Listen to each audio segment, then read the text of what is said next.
Au nom du Père, et du Fils, et du Saint-Esprit, ainsi soit-il.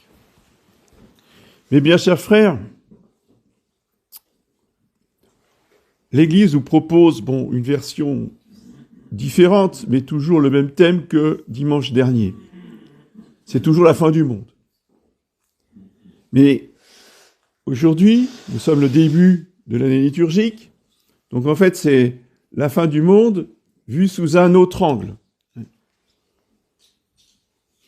Dimanche dernier, c'était vraiment la fin de l'histoire de l'humanité, avec la grande persécution de l'Antéchrist et le point final, vous voyez, à ce monde qui doit être détruit par le feu. Ça, c'est la première étape, c'est la fin. Mais aussitôt après, arrive le commencement. Et c'est ce que nous allons méditer ce matin. Commencement de quoi? Commencement de la nouvelle humanité.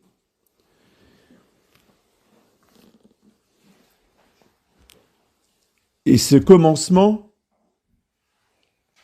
débute par le jugement dernier. Le jugement dernier, c'est un commencement, c'est l'entrée de l'humanité dans sa phase finale. Pourquoi Dieu nous a créés? Il nous a créés justement pour ce moment-là. Oui. Il nous a pas créés pour vivre sur la terre sans fin, même si on était prévu, s'il nous a créés pour vivre 900 ans. Nous sommes constitués, mes chers frères, quand même le rappeler, d'un corps qui doit vivre 900 ans. Oui. Si nous ne vivons pas 900 ans, c'est parce que Dieu est intervenu dans le code génétique pour que nous ne vivions pas plus que 120 ans maximum. C'est-à-dire que dans le code génétique, et d'ailleurs les scientifiques modernes ont repéré, si vous voulez, l'endroit dans le code génétique qui provoque le vieillissement afin qu'on décède vers les 120 ans. Et ils disent, cette chose-là, on ne sait pas ce que c'est, ça n'a rien à faire là. Oui. Mais c'est ce qui cause... Mais s'il n'y avait pas ces petites choses-là, oui, eh bien, tous les hommes, dans leur code génétique, sont prévus pour vivre 900 ans. Comme Adam, comme Mathusalem, comme tous ces gens-là. Ça, c'est l'homme normal. Oui. Donc déjà, il faut remettre les choses dans leur contexte. Il faut savoir qui nous sommes. Et cet homme qui doit vivre 900 ans, il était prévu pour passer dans l'éternité, ressusciter sans mourir. C'est-à-dire, c'est passer d'un corps humain normal à un corps glorieux sans passer par la mort pour vivre éternellement dans quoi? C'est spécifiquement mentionné dans l'évangile que je viens de lire, dans le royaume de Dieu.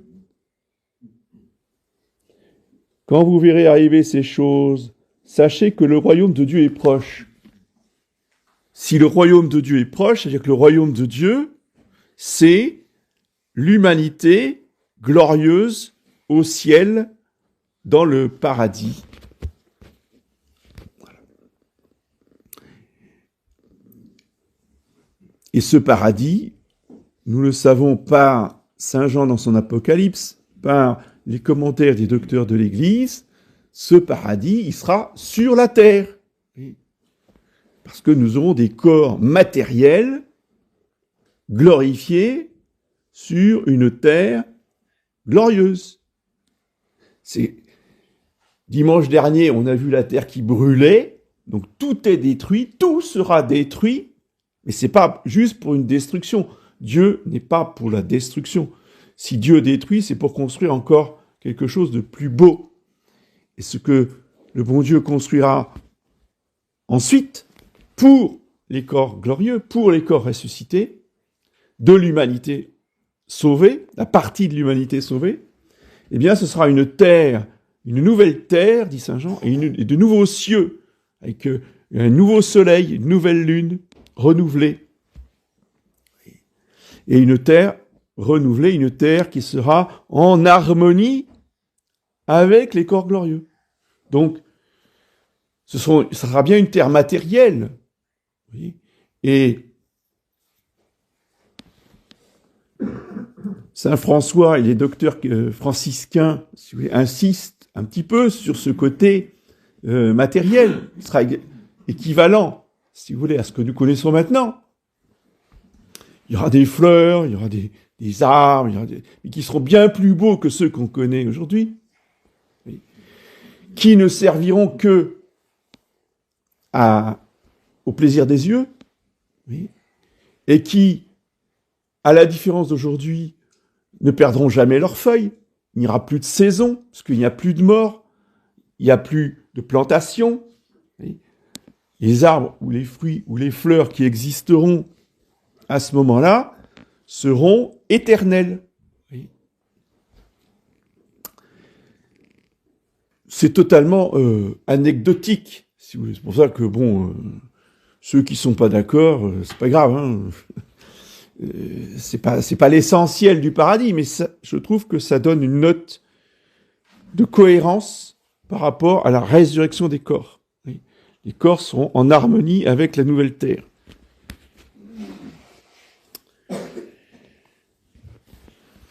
Et ce passage d'un monde dans un autre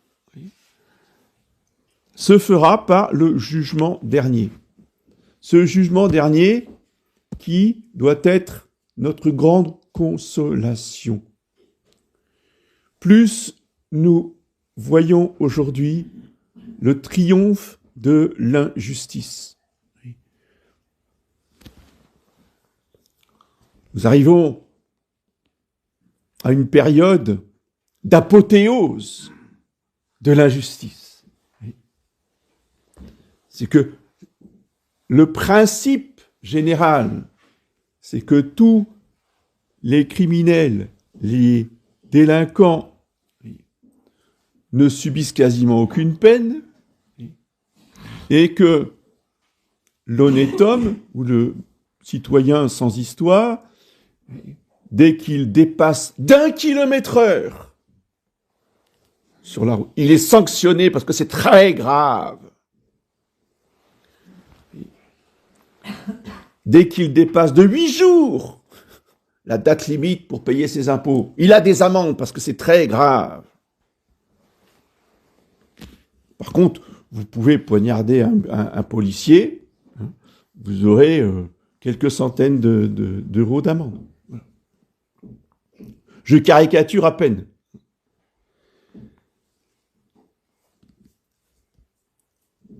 Donc face à cette situation, il est compréhensible d'être en colère, d'être révolté. Oui. Mais le catholique, lui, il sait que tout cela sera payé jusqu'à la simple parole inutile, dit le Seigneur Jésus dans l'Évangile, au moment du jugement dernier. Bienheureux ceux qui ont faim et soif de justice, car ils seront rassasiés. Quand seront-ils rassasiés? Au moment du jugement dernier. Vous voyez? Parce que là, eh bien, ce sera le triomphe des innocents, ce sera le triomphe des victimes sur leurs bourreaux.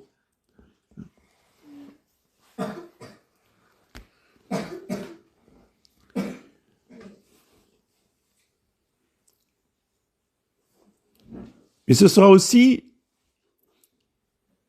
l'explication de toute l'histoire de l'Église.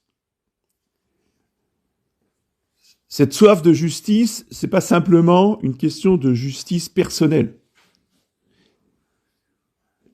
Notre divin juge fera justice à son Église. Ce sera le jugement de tous ceux qui font partie de la contre-Église, de ceux qui ont fait la guerre à son Église, qui seront jugés.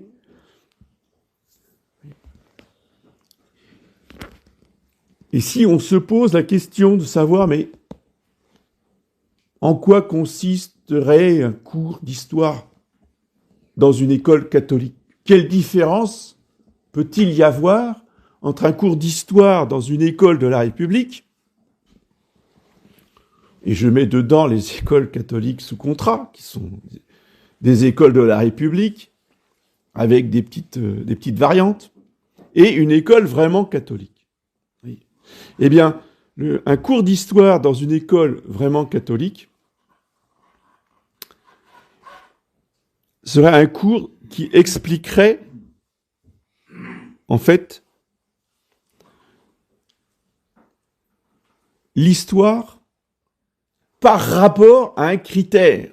Il y a toujours un critère de référence. Donc, quel est le critère de référence de l'école de la République? Ben, c'est la République. Simplement. Les idées de la Révolution, les grands penseurs, voilà, les valeurs des droits de l'homme, enfin, tous les cours qu'on nous avons eus à l'école quand on était jeune. C'est ça. Un cours d'histoire de l'Action française, donc des nationalistes, de ceux qui ont le culte de la France, ben ça va être la France. La France a toujours raison. Donc, tout ce qu'ont décidé les rois de France, c'est forcément bien, parce que c'était pour le bien de la France, c'était pour la défense des intérêts de la France. Et ceux qui, aujourd'hui, se révoltent contre la situation actuelle, qui se révoltent contre le mondialisme, et là-dessus nous sommes bien d'accord, quand vous écoutez leurs discours, y compris de ceux qui sont, je dirais, les plus proches de la position catholique. C'est quoi leur discours? C'est la France. Le bien de la France. Il faut revenir, il faut sortir de l'Europe pour défendre les intérêts de la France. Tout ça, ce n'est pas la position catholique. La position catholique, qu'est-ce que c'est? La référence, ce n'est pas la France, même monarchique. La référence, c'est toujours Rome et l'Église catholique. Oui. Et je le redis régulièrement, mais je vais encore le redire ce matin, il y a une histoire de l'Église absolument extraordinaire et très intéressante, puisque elle a été écrite par quelqu'un qui était anticlérical, qui avait la haine de l'Église. Ça qui est toujours intéressant. Des gens qui sont honnêtes, mais dans l'erreur. Donc, cet homme-là, il a voulu écrire une histoire de l'Église pour détruire l'Église dans l'esprit des gens. Montrer combien cette institution est épouvantable. Donc, il est allé au Vatican et il a travaillé sur les archives du Vatican. Et en lisant les documents historiques, cet homme qui avait la haine de l'Église s'est converti, s'est retourné complètement. Il était tellement admiratif de tout ce qu'avait fait l'Église dans les siècles passés, en regardant la réalité et pas les calomnies de ceux qui haïssaient l'Église, qu'il a écrit une histoire de l'Église catholique pour la défense, au contraire, de l'Église catholique et de l'Église catholique romaine. C'est-à-dire qu'il a exposé l'histoire par rapport à Rome. C'est-à-dire qu'il fait toujours rentrer, si vous voulez, l'action des papes auprès des monarques dans le passé, pour montrer combien l'Église a été sage, combien elle a toujours travaillé à la paix, même entre les rois qui se faisaient la guerre, entre Charles Quint et puis le roi de France, etc. Toujours l'Église a défendu la justice, la paix de manière impartiale avec le critère de la foi. Vous voyez ? Et c'est pas parce que Charles Quint, alors qui était un être humain, je dis pas que Charles Quint, si vous voulez, pour prendre un exemple, tout ce qu'il a fait était bien. Il avait peut-être des prétentions territoriales qui étaient peut-être exagérées, mais au moins, si vous voulez, il faut reconnaître à Charles Quint sa grande vertu bien supérieure à la vie débauchée des rois de France, avec leurs épouses, et quand c'est pas autre chose. Et que Charles Quint, il a terminé sa vie en laissant tout à ses descendants. Il s'est retiré dans un monastère, il est mort comme un moine. Et ça, vous ne lirez ça jamais dans les histoires de France de Jacques Bainville, par exemple. Pour ces gens-là, comme c'est la France qui a toujours raison, que c'est la France qui est toujours la meilleure, c'est toujours un parti pris contre les autres chrétientés. Alors que si on se réfère justement aux critères de l'action des papes, eh bien, on se rend compte que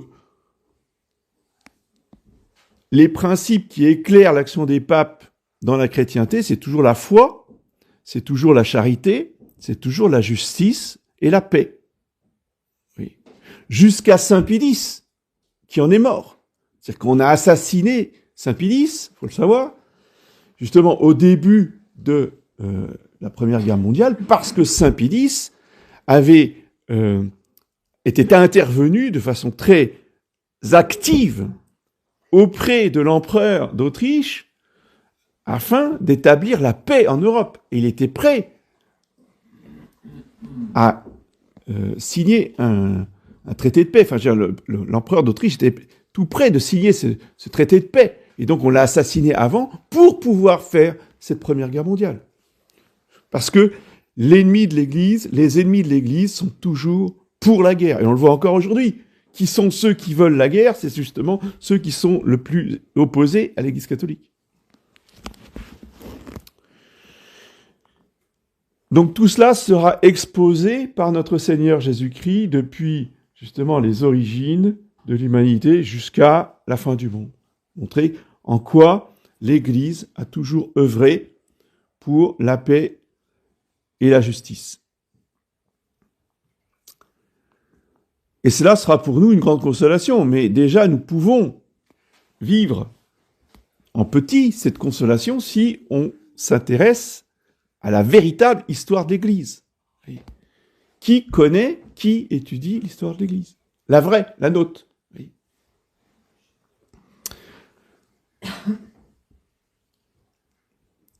Et après avoir fait la justice de son Église, eh bien, notre Seigneur fera entrer justement tous ces élus, tous ceux qui ont été martyrisés, tous ceux qui ont été persécutés par ses ennemis, fera rentrer dans un bonheur éternel dont nous n'avons absolument aucune idée, mais dont les docteurs nous laissent entrevoir, si vous voulez, une beauté extraordinaire dans une organisation magnifique, dont l'organisation de la chrétienté n'est qu'un pâle reflet. Nous, on essaye de faire les choses, si vous voulez, c'est déjà bien, c'est déjà beau. On a fait des belles sociétés autour du Xe siècle et les siècles qui ont suivi. Oui. Ça a été le chef-d'œuvre de l'Église, cette chrétienté des 10, 11, 12, 13e siècle. Mais ce n'est rien, évidemment, par rapport à ce que Jésus-Christ fera dans le ciel. Vous allez me dire, mais le ciel, c'est d'abord la vision béatifique. C'est vrai, c'est d'abord la vision béatique. Mais ça sera aussi une organisation, si vous voulez, humaine. C'est-à-dire que la société sera organisée, puisque la société des anges est bien organisée. Oui. il y a une vie angélique qui est spécifique aux anges, mais qui est hiérarchique. Donc, qui est une vie sociale. Il y a une vie sociale au ciel. Ah bon, eh ben oui. Il y a une vie sociale des anges, il y a une vie sociale des hommes ressuscités. Voilà. Alors, tout cela est très mystérieux. On ne peut pas trop rentrer dans les détails parce qu'on ne les connaît pas, mais qu'au moins, cela nous serve comme but d'espérance. Ne mettons pas nos espérances dans la société humaine d'aujourd'hui. Notre espérance, elle est dans la société humaine glorieuse et ressuscitée du ciel. Et là, on rejoint tout à fait la Toussaint. Le premier jour de novembre, fêtons la Toussaint, et le dernier jour, ou le premier jour de l'Avent, l'Église nous propose à notre contemplation cette société céleste qui sera justement la concrétisation du jugement dernier. Vous voyez que c'est pas quelque chose de terrifiant. Faut pas être dans juste le côté négatif. Oui, ça veut dire, effectivement, tout cela veut dire, c'est beau, mais tout ça veut dire aussi que ceux qui ont pris position contre l'Église catholique, contre la foi, eux, termineront avec leur corps dans l'enfer éternel, bien sûr. L'un ne va pas sans l'autre. Mais ce qui nous intéresse, nous, ce n'est pas l'enfer éternel. Nous, ce qui nous intéresse, c'est le ciel. C'est la glorification de tous les catholiques fidèles morts dans la fidélité à Jésus-Christ et à la grâce. Et c'est en considérant les choses de cette façon-là que l'on comprend mieux la parole de Jésus. Quand ces choses commenceront d'arriver, redressez-vous et relevez la tête, car votre délivrance approche. On se réjouit de ce que ça va être la fin. Pourquoi ? Parce que la fin, c'est notre triomphe. Parce que la fin, c'est l'entrée de la société humaine dans l'éternité glorieuse. Oui. Par contre, évidemment, pour ceux qui vivent dans le péché, dans la haine de l'Église, là, effectivement, ça va être la terreur. Parce que leur monde va s'écrouler et qu'ils sentent, ils ont l'intuition confuse que ça va très mal finir pour eux. Parce que l'enfer éternel commence déjà à se faire sentir. Même s'ils se mentent à eux-mêmes et qu'ils s'étourdissent pour ne pas y penser, Dieu et l'ange gardien leur fait bien sentir que ça va mal finir. Oui. Mais nous ne devrons pas cultiver ce genre de sentiment parce qu'on n'est pas concernés. Nous, ce qui nous concerne, c'est au contraire l'éternité glorieuse, le triomphe de la société catholique. Oui. Et cette société catholique, je termine là-dessus, c'est très important. Dernier point. Je vous rappelle, encore une fois, l'évangile de la Toussaint, où Saint Jean nous montre la population du ciel, de toute langue, de toute tribu, une multitude que personne ne pouvait compter. La société catholique, par définition, elle est catholique, ça veut dire quoi ? Elle est universelle. Donc, la société humaine, qui est le but de notre vie éternelle, est composée d'êtres humains de toute langue, de toute tribu, de toute nation. C'est ça le but.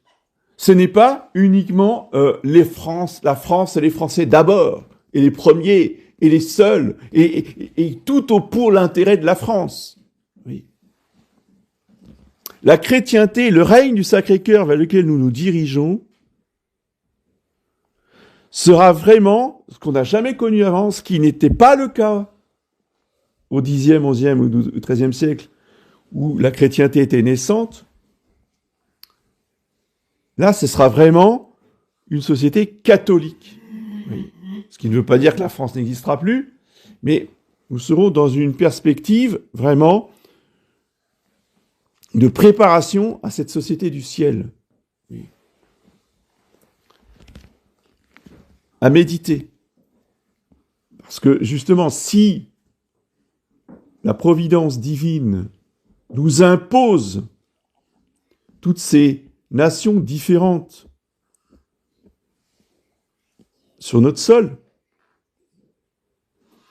et que la France s'est suicidée, puisqu'on ne fait plus d'enfants, c'est mathématique. Alors on peut trépigner, taper du pied sur le sol, c'est pas possible. Non, mais ça peut pas être comme ça. Eh ben oui, ben peut-être vous pouvez protester tout ce que vous voudrez. C'est mathématique. C'est irréversible. Il fallait pas avorter. Il fallait pas utiliser la contraception. Ça fait plus de 60 ans que les femmes françaises ne veulent plus faire d'enfants. Ça a des conséquences irréversibles. Mes bien chers frères. Alors, les nationalistes, les racialistes, ceux qui veulent la primauté de la race blanche, c'est mathématique, c'est terminé. Qu'on le veuille ou qu'on le veuille pas. C'est pour ça que je vous dis que cette histoire nationaliste, ça n'a pas de sens catholique. Par contre, si on considère que le Seigneur Jésus-Christ est venu sauver toutes les âmes, il est mort pour toutes les âmes, quelle que soit leur langue, leur tribu et leur nation, à ce moment-là, on ne met pas la couleur de la peau ou l'origine de la nation avant toute chose. Ce qui est primordial, c'est la foi. Vous voyez ?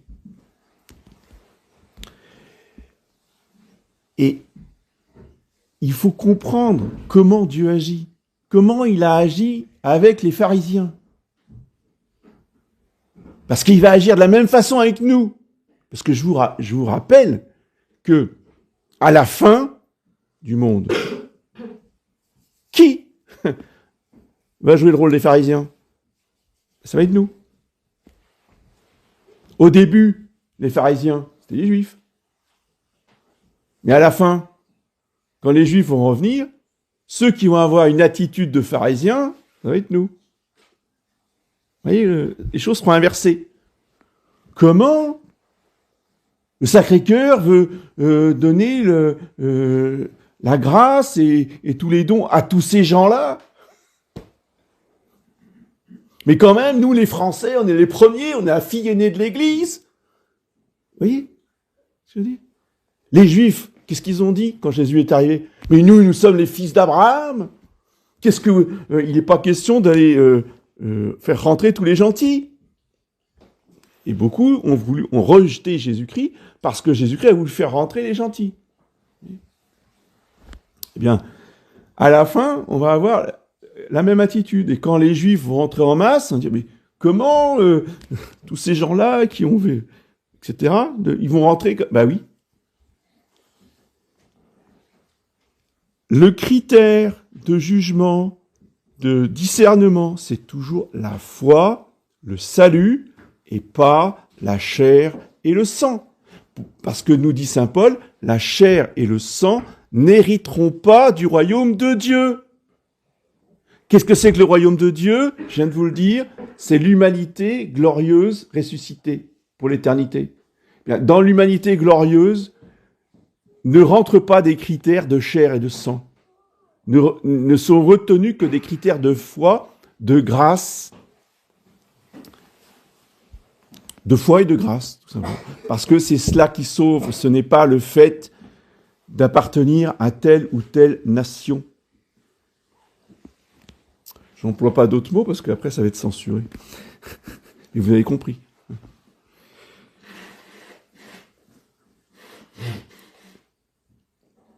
Ce n'est pas parce que les hérétiques actuels ont complètement déformé, que les mondialistes actuels ont complètement déformé toutes ces notions, qu'il ne faut pas avoir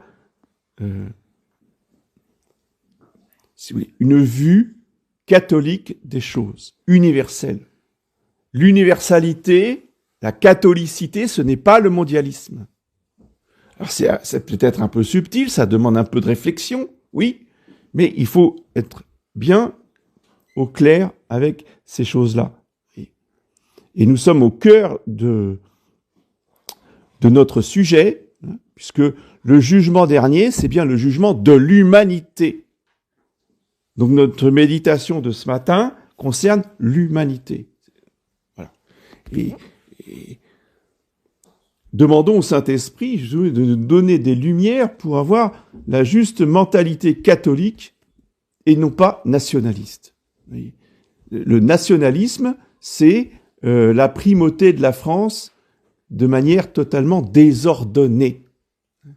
Alors que la chrétienté, qui n'est pas le nationalisme, parce que le nationalisme, c'est une idéologie qui est venue après la Révolution, je vous le rappelle. Le principe du nationalisme vient de 1789 et des philosophes des Lumières.